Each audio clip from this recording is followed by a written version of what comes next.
Lama 3, 2, 1. Kemajuan teknologi harus selalu diiringi dengan tanggung jawab. Terima kasih atas kesempatan yang telah diberikan. Dewan juri yang terhormat berdiri pada posisi pro dengan MOSI. Dewan ini akan membentuk aliansi teknologi global yang membatasi transfer teknologi kecerdasan buatan canggih kepada negara-negara yang tidak memenuhi standar demokrasi.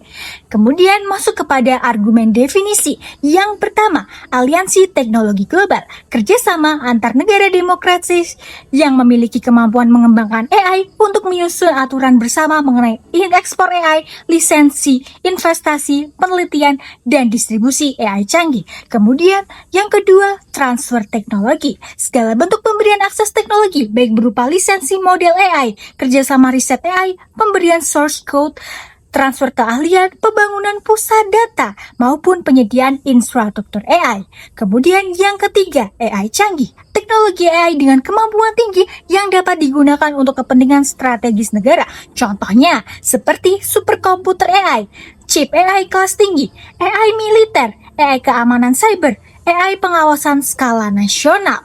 Kemudian Dewan Juri yang terhormat masuk kepada definisi yang keempat, yaitu negara yang tidak memenuhi standar demokrasi. Di sini berarti negara yang secara konsisten tidak memenuhi indikator demokrasi internasional. Misalnya seperti pemilu yang tidak bebas, kebebasan pers dibatasi, oposisi yang ditekan, pelanggaran HAM, dan lain sebagainya.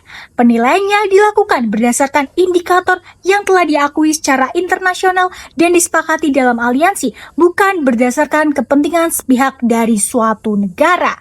Kemudian Dewan Juri yang terhormat masuk kepada argumen status quo, yaitu saat ini belum terdapat mekanisme global yang secara konsisten mengatur penyebaran AI canggih.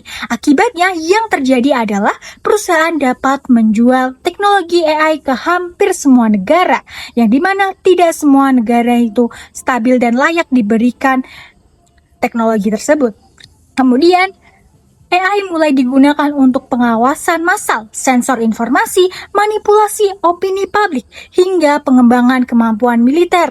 Di sini berarti pengembangan AI jauh lebih cepat dibandingkan dengan regulasi internasional yang mengaturnya. Dewan Juri yang terhormat masuk kepada argumen mekanisme, yaitu pemberhentian atau pembatasan pemberian AI canggih atau kecerdasan buatan canggih yang telah disebutkan tadi sebagai bentuk punishment terhadap negara yang belum berhasil atau gagal memenuhi standar demokrasi yang telah disebutkan tadi, dengan sistem menentukan apakah negara tersebut layak atau tidak, yaitu dengan cara kesepakatan yang telah dibuat bersama oleh aliansi tersebut. Jadi tidak hanya berdasarkan satu negara yang dominan saja, tetapi berdasarkan kesepakatan aliansi bersama. Kemudian Dewan Juri yang terhormat masuk kepada argumen, yaitu yang pertama, AI canggih adalah teknologi strategis yang harus dikelola secara bertanggung jawab. AI canggih bukan lagi sekedar alat bantu biasa, Dewan Juri yang terhormat, melainkan telah menjadi teknologi strategis yang dapat mempengaruhi keamanan nasional, ekonomi, hingga stabilitas global. Oleh karena itu, akses terhadap AI tidak boleh diberikan tanpa syarat, melainkan sama seperti negara memiliki tanggung jawab dalam mengelola teknologi strategis lainnya. Kemudian argumen yang kedua, melindungi hak asasi manusia. Mengapa dikatakan bisa melindungi hak asasi manusia? Dewan Juri yang terhormat, negara yang belum memenuhi standar demokrasi umumnya memiliki mekanisme pengawasan terhadap pemerintah yang lebih lemah. Dalam kondisi tersebut, AI canggih berpotensi digunakan untuk memperluas pengawasan terhadap masyarakat, membatasi kebebasan berekspresi, maupun memperkuat tindakan represif. Kemudian Dewan Juri yang terhormat masuk ke argumen yang terakhir, yaitu mendorong perubahan perilaku negara. Dalam hubungan internasional, perubahan perilaku seringkali terjadi ketika terdapat konsekuensi yang jelas. Apabila suatu negara tetap memperoleh seluruh manfaat teknologi tanpa memperhatikan tata kelola yang benar dan juga akuntabilitasnya, maka tidak ada insentif bagi negara tersebut untuk melakukan perbaikan. Maka dari itu, di sini dengan membatasi akses terhadap AI canggih, komunitas internasional menciptakan dorongan agar negara meningkatkan menerapkan standar demokrasi dan tata kelola yang lebih baik apabila ingin memperoleh akses terhadap teknologi tersebut. Kami katakan ini adalah cara yang paling efektif Dewan Juri yang terhormat dikarenakan ini dapat melindungi seperti yang tadi dijelaskan, yaitu AI canggih adalah teknologi yang strategis, kemudian melindungi hak asasi manusia, dan juga ini adalah dapat mendorong perubahan perilaku negara.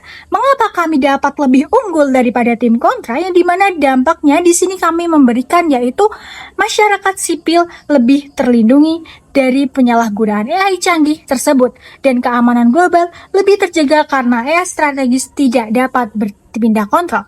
Dewan Juri yang terhormat, di sini saya nyatakan setuju dengan mosi perdebatan hari ini, yaitu Dewan ini akan membentuk aliansi teknologi global yang membatasi transfer teknologi kecerdasan buatan canggih kepada negara-negara yang tidak memenuhi standar demokrasi, yaitu harus dipenuhi dengan tanggung jawab dan juga argumentasi yang telah saya sebutkan tadi. Sekian dan terima kasih.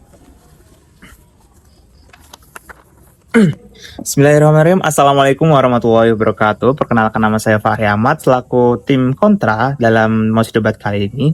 Sebagai tim kontra, saya akan menjelaskan mengapa proposal tim pro bukan hanya memberikan kebijakan yang tidak efektif, tetapi melainkan membuat kecerobohan geopolitik yang membawa dunia ke ambang bahaya yang lebih besar. Pertama, kita perlu tekankan pro hadir dengan ketakutan yang sangat besar karena AI akan jatuh ke negara otoriter. Hal itu dilakukan dengan cara mengisolasi, menghukum, dan memutus transfer teknologi yang nantinya itu akan berdampak buruk kepada negara tersebut. Hal ini malah menjadi cara instan untuk memastikan bahwasannya ketakutan terbesar mereka menjadi kenyataan. Mengapa? Saya akan memberikan penjelasan menjadi 2 poin. Yang pertama, tim pro menyatakan bahwa sanksi teknologi ini akan menjadi punishment yang memaksa negara non-demokratis mengubah perilaku mereka menjadi demokratis. Dewan Juri, kita perlu melihat secara historis bahwasannya negara seperti Korea Utara, Iran, hingga Rusia, mereka mengalami sanksi ekonomi dan pemutusan teknologi secara global selama beberapa dekade. Tapi apa dampaknya, Dewan Juri yang terhormat? Mereka menggunakan isu itu untuk bahan bakar nasional kepada rakyat. Narasi seperti isolasi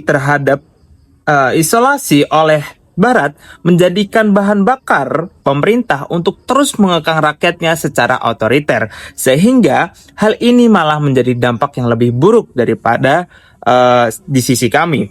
Dewan Juri berlanjut pada bidasan yang kedua, yaitu klaim pro mengatakan bahwasannya pro akan mengelola AI secara tanggung jawab. Oke, Dewan Juri, kita akan melihat secara sederhana bahwasannya bagaimana kita akan mengelola AI secara sederhana dan secara bertanggung jawab ketika kita kehilangan pertama pengawasan, kedua regulasi, ketiga intervensi terhadap negara-negara yang non-demokrasi seperti otoriter dan lain sebagainya. Nantinya ketika kita menerapkan sistem isolasi ini, yang terjadi adalah mereka akan bermain belakang atau bergerak di bawah tanah yang tanpa menggunakan etika, yang mengembangkan AI terhadap militer yang nantinya dampak yang diberikan jauh lebih besar dan lebih berbahaya ketimbang ketika memberikan akses terhadap negara non-demokrasi tersebut. Sehingga kami tim kontra hadir dengan 2 pilar argumentasi utama, yaitu yang pertama, kami hadir dengan model tata kelola multilateral berbasis resiko. Dewan Juri, dari beberapa dekade sebelumnya, dunia pernah mengalami krisis yang serupa, yaitu terhadap nuklir antara Uni Soviet dan Amerika. Tetapi langkah apa yang dunia lakukan? Dunia tidak mengisolasi Amerika, dunia tidak mengisolasi Uni Soviet, tetapi dunia memberikan dewan pengawasan yang ada langsung di bawah PBB, seperti IAEA, International Atomic Energy Agency, yang nantinya pengawasan ini berdasarkan penilaian dampak resiko, bukan tentang ideologi mereka. Sehingga nantinya badan ini akan mengawasi dan membuat regulasi untuk mengatur AI tersebut secara dampak dan resiko yang akan ditimbulkan.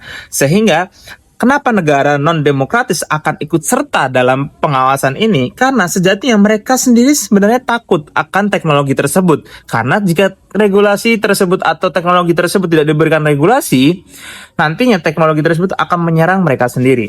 Berlanjut pada pilar kedua atau argumentasi kedua dari tim kami, yaitu pendekatan pagar pengaman bukan tembok isolasi. Juri, kami akan memberikan berdasarkan definisi teknologi yang telah disepakati dari pembicaraan atau perdebatan kami, dari tim kontra tidak akan memutus distribusi teknologi kepada negara-negara non-demokratis, tetapi dari tim kontra mewajibkan terhadap distribusi teknologi tersebut dilengkapi dengan sistem keamanan tingkat keras. Sederhananya seperti ini, Juri. Adanya sistem yang mengatur kalau AI nantinya hanya digunakan oleh keperluan sipil seperti pembangunan infrastruktur, pendidikan, dan lain sebagainya. Yang nantinya sistem ini akan terus mengatur dan mengawasi AI tersebut. Jika nanti ada yang mengolah atau mengatur ulang sistem ini dengan tujuan ke militer untuk pemusnahan massal, nantinya sistem ini akan mematikan langsung secara otomatis AI yang digunakan tersebut. Di sisi kami, mengapa kami patut untuk dimenangkan? Yang pertama, kami akan membiarkan efek ketergantungan tersebut, sehingga ketika negara-negara maju atau negara-negara demokrasi memberikan efek ketergantungan kepada negara-negara yang otoriter, nantinya hal ini akan menjadi alat diplomasi yang terus berlanjutan terhadap negara-negara otoriter yang terus harus memperbarui softwarenya, harus memperbarui alat kerasnya, harus memperbarui hardwarenya, sehingga hal ini menjadi solusi yang kami berikan. Bukan hanya itu, di sisi tim pro bukan hanya tentang menghancurkan dunia dan tidak efektif karena tidak ada regulasi yang ada, tetapi malah langsung membuat isolasi. Nantinya dampak yang diberikan oleh tim pro malah membuat kubu yang berbeda, yang membuat teknologi baru yang ternyata lebih buruk dampaknya daripada di sisi kami.